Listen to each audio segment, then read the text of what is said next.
Okay. Hey, it's Sunday, May 6, 2018. L.A.Skywatch is here at the VegFest 2018 in Van Nuys Park. These three amazing people just walked up and they said, can we take a picture of the back of your t-shirt? I'll show you the back of my t-shirt. Okay? And they were just like so enthusiastic, I had to talk to them. Now, hold that thought. Corey, Kathy, and Edward. Okay. How did you guys first find out about it? For me.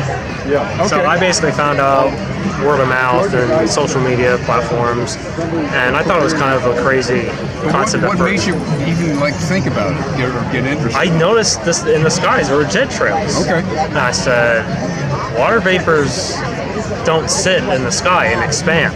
That's not normal. So then I started looking up, people called them chemtrail. That was a slang for it. Yeah. So I'm like, And I soon find out that the CIA actually declassified this, and now it's commonly known as geoengineering. So one thing led to the next, and I just dug deeper and deeper, and soon realized that they are spraying heavy metals in our sky and making us more docile, dumber, and just able to conform to what society has created. Now, didn't somebody have a health problem? Yes, Corey did.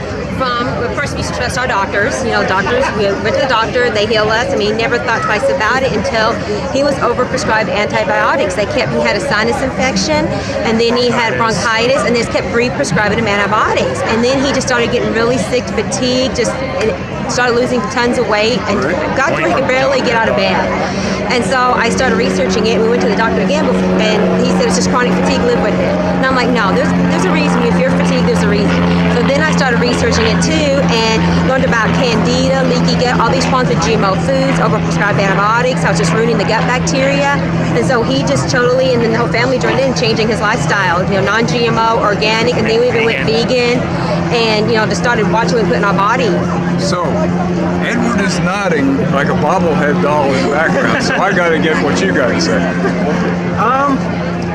At first I didn't understand any of it until I started looking up and realizing it didn't make any sense either, and then a lot of people didn't talk about it or anything, and it's hard when you're younger to convince people who are older than you something, because they say I've lived longer than you, I know more than you. So for me, I felt really crazy until, my family was very supportive of it, and now I know it's very real, because when you meet somebody else who's a stranger, like for instance you guys, when you meet somebody else who agrees with it and knows about it, it feels really good. It feels like other people are finally aware, You know what I get from you three is, even though CNN and all of the distractions in this world, also the hamster wheel that we all got to get on to make the money to pay the bills, didn't stop you guys from finding out something for yourself. It was a big eye-opener, and it was really depressing when we first kind of realized how the world is really ran, because you always trust your doctors, you trust your government officials, the government wouldn't do anything to hurt the people, and you start learning more and more and more, and it's like, the world is not the bubble I thought it was. So it kind of made it depressing, but then we thought, we can do what we can do, and we're learning the truth, and talk about it a lot to people. Talk about it more and try to educate, hope people open up. Yeah. That's the whole thing.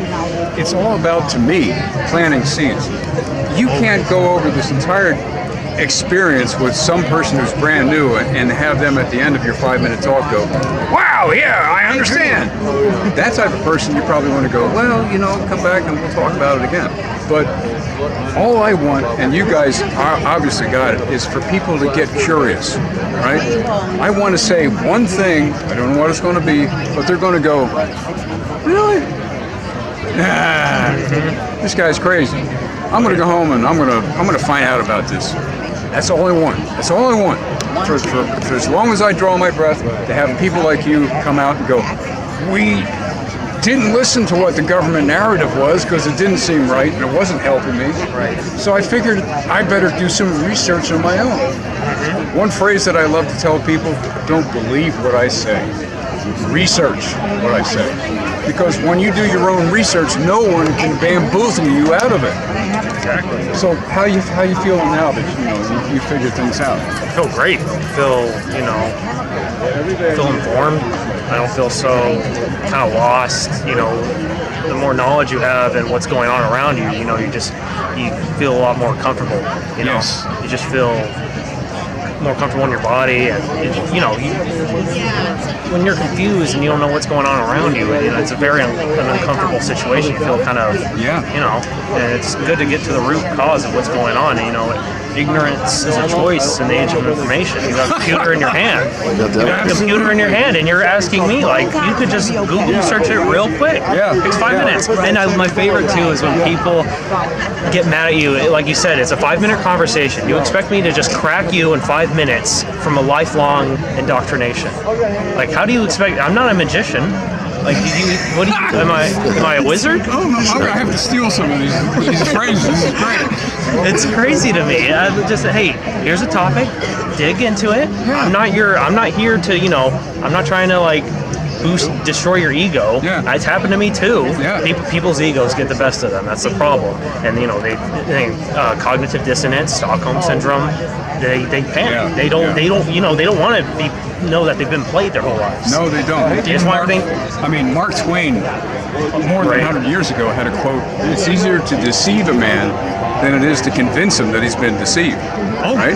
Yeah, I've heard that one. It's Okay. a great one. All right. So on Tuesday, this is Sunday. Oh, well, Sunday, May 6, 2018, Los Angeles Skywatch here at VegFest 2018.